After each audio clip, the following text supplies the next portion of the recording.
کچھ علماء کے نزدیک یہ بھی ڈبیٹ سامنے آتی ہے کہ 1475 کے بعد وہ دنیا کو نہیں دیکھتے ہیں. وہ کہتے ہیں کہ شاید یہاں پر دنیا ختم ہو رہی ہے. اور اگر ہم کچھ لوگوں کی مزید بات سنیں تو وہ اس کے اوپر یہ بھی ڈبیٹ کرتے ہیں کہ 600 سال تک امام مہدی کا ظہور نظر نہیں آتا.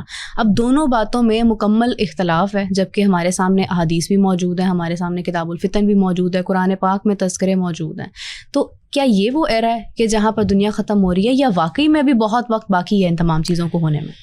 بیٹا اس کے اوپر جو ہے وہ بالکل نہیں کہا جا سکتا کہ 100% یہی ہے، رائٹ. کیونکہ سرور انبیاء سرکار ختمی مرتبت بادشاہ کونین کے علم کا احاطہ ہم لوگ نہیں کر سکتے اپنی سوچ سے. بے شک. ٹھیک ہے، ہم نے اپنی گیون جو اللہ نے ہمیں جو ہے وہ کیپیسٹی دی ہوئی ہے، ہم نے اس کی روشنی میں جو ہے وہ فیصلہ کرنا ہے یا نہیں کرنا. ہم نے اپنے وہ سرکار کا کہا ہوا، اللہ کا کہا ہوا ایسا ہے کہ جس میں کوئی کمی کوتاہی کی گنجائش نہیں ہے، جس میں شک شبہ کی گنجائش نہیں ہے، ہم میں ہے. To err is human.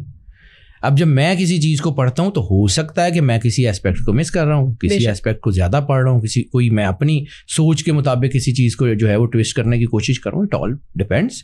مطلب ضروری نہیں ہے کہ مطلب میں جو کہہ رہا ہوں وہ 100% ہے یا کوئی اور جو کہہ رہا ہے وہ 100%. قریب ترین دلائل کیا کہتے ہیں؟